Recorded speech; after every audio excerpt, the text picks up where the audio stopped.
welcome back to Your Path to Career Success, the podcast that helps you build the skills, confidence and strategies to thrive in your career. I'm Catherine, and today we're diving into a critical leap for aspiring C-suite leaders, moving beyond executing plans to actively shaping the strategy of your business. In episodes 1 and 2, we mastered the mindset shift from department head to organisation C-suite leader and started speaking the language of the board. And today is about taking a seat at the strategy table, not just reporting on what your team is doing, but influencing the future direction of the company. Imagine this.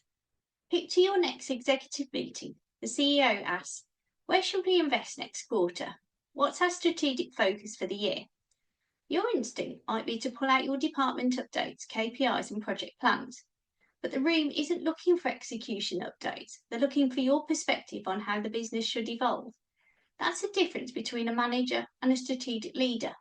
You're expected to help shape the what and the why, not just deliver the how. If that feels daunting, don't worry. This episode is about giving you the mindset, tools and practical steps to co-create strategy confidently and effectively. So why does it matter? At the organisation level, strategy is the engine that drives the business forward. It's not just about completing projects or hitting KPIs. It's about making informed choices that shape the future. Where to invest, what to prioritise, what risks to take, and which markets or customer segments to pursue. Leaders who simply focus on delivering plans risk being reactive, functionally siloed, and ultimately invisible at the executive table. Shaping strategy allows you to move from being a participant to being a driver of the business agenda. It's about asking, what's the right path forward for the organisation, and how can my function contribute to that?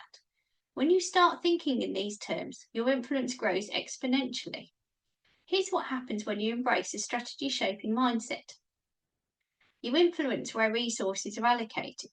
Rather than waiting for decisions to be made above you, you actively highlight opportunities, trade-offs, and areas of strategic impact. For example, you might advocate for investing in digital transformation because it drives long-term efficiency and customer engagement, rather than just meeting your department's short-term goals. You ensure your function's work aligns with organisation priorities.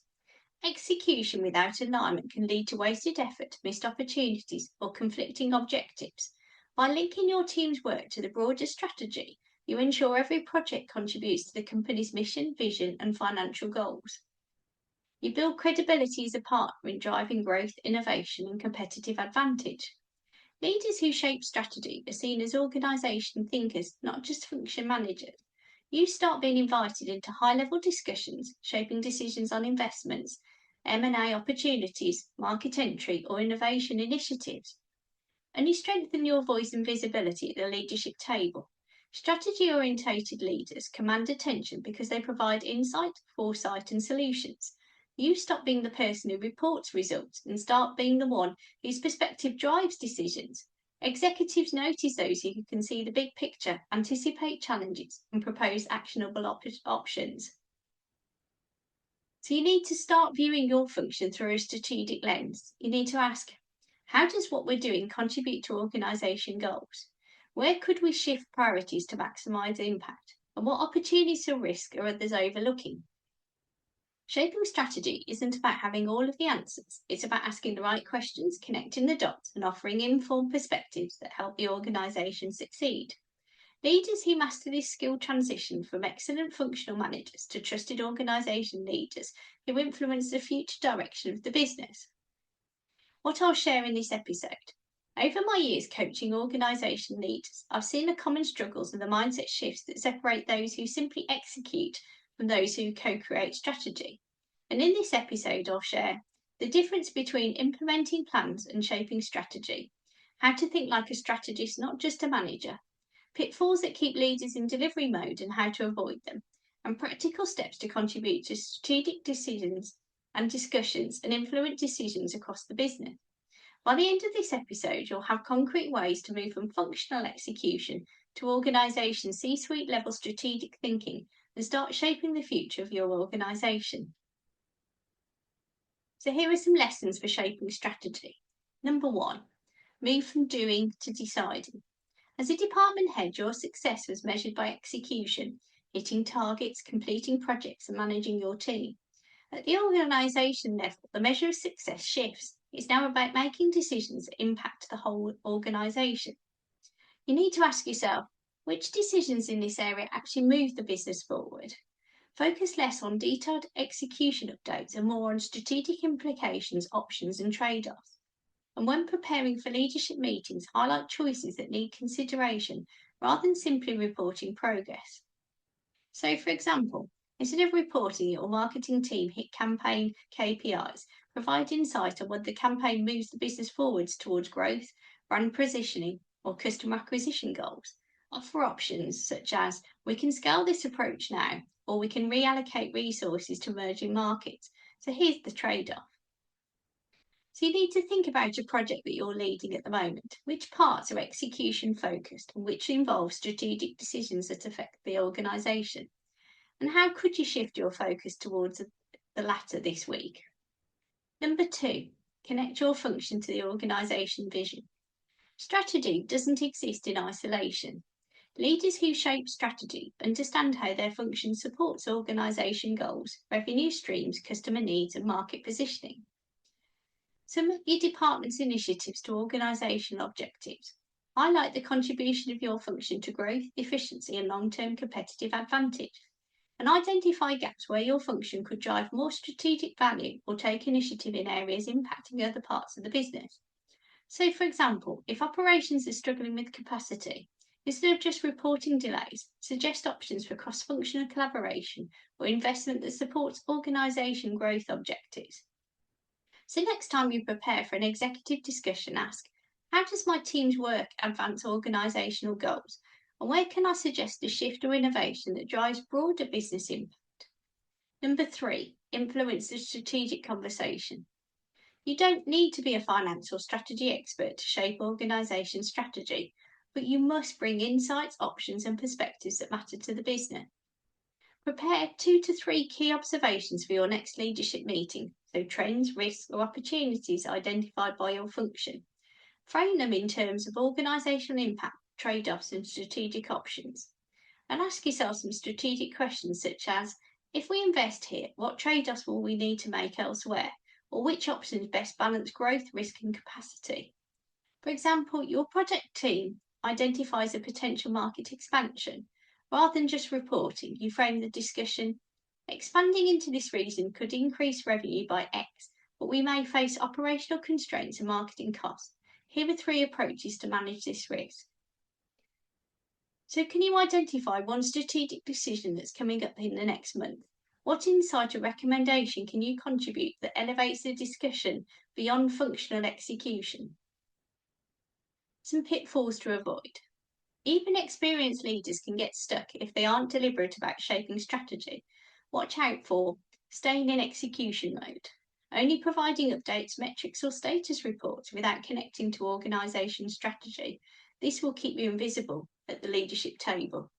Over-specialising in your function. Excelling in your department is important, but ignoring organisation priorities limits your influence and strategic credibility. Avoiding risk or debate. Strategic input often involves making tough recommendations or challenging the status quo. Leaders who avoid these conversations risk being seen as compliant rather than influential. Before each leadership meeting, ask yourself, am I contributing insight, options, and trade-offs, or am I just reporting? If I'm reporting, how can I add strategic perspective? Some practical steps to shape strategy this week. Developing the ability to shape strategy isn't a one-time exercise. It's about deliberate, consistent practice. Here are 3 practical steps you can apply immediately. Number 1, prepare a strategic brief for your function. Identify 1 to 2 key initiatives and outline how they contribute to organisation goals, the trade-offs involved, and the potential risk or dependencies across the business. For example, if your marketing team is launching a major campaign, your brief could highlight expected revenue impact, operational constraints, budget considerations, and potential influence on customer experience. Presenting this clearly positions you as a strategic thinker, not just a project manager. So which initiative could you turn into a strategic brief this week? How would presenting it in this way change the conversation with your peers or leadership? Number 2, ask strategic questions in meetings. Shift from reporting updates to probing the organisation impact of decisions. Some sample questions include: if we pursue this option, how does it affect other parts of the business? Which areas offer the highest strategic leverage for our resources? And are there any risks we haven't considered that could impact organisation objectives? So, for example, instead of simply updating on a product launch, you might ask: launching in this market could increase revenue, but do we have the operational capacity and customer support in place? What trade offs should we consider? So, in your next leadership meeting, aim to ask at least one question that reframes the discussion from functional outcomes to organisation level strategy. Notice how it shifts the conversation. Number 3, observe and learn from strategic leaders. Pay attention to how other executives frame problems, weigh trade-offs, communicate priorities, and influence decisions. Take notes and reflect on what makes their approach effective, and consider how you can adapt similar techniques in your own context. So watch how a fellow C-suite leader highlights options with their potential impact on revenue, risk, and long-term strategy, then tries to involve peers in weighing the best path forward. Try mirroring this in your own updates or discussions. So, who in your organisation demonstrates strong strategic thinking? What is one habit or approach you can adopt this week to elevate your own strategic influence? These small, deliberate actions, so preparing a brief, asking strategic questions, and observing strategic leaders, train you to think and act like an organisation leader, build credibility, and ensure your voice is heard at the strategy table. So, today we explored moving from delivering plans to shaping strategy.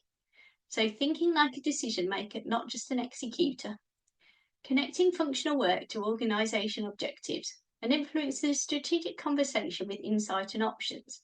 Your challenge this week is to identify one initiative where you can provide strategic input beyond execution.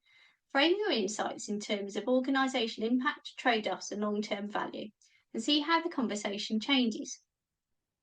If you found today's episode valuable, subscribe, leave a review, and share it with a colleague who's making the same transition.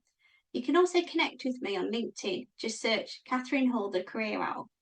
If you want more resources to support your C-suite leadership journey, head over to www.thecareerowl.co.uk.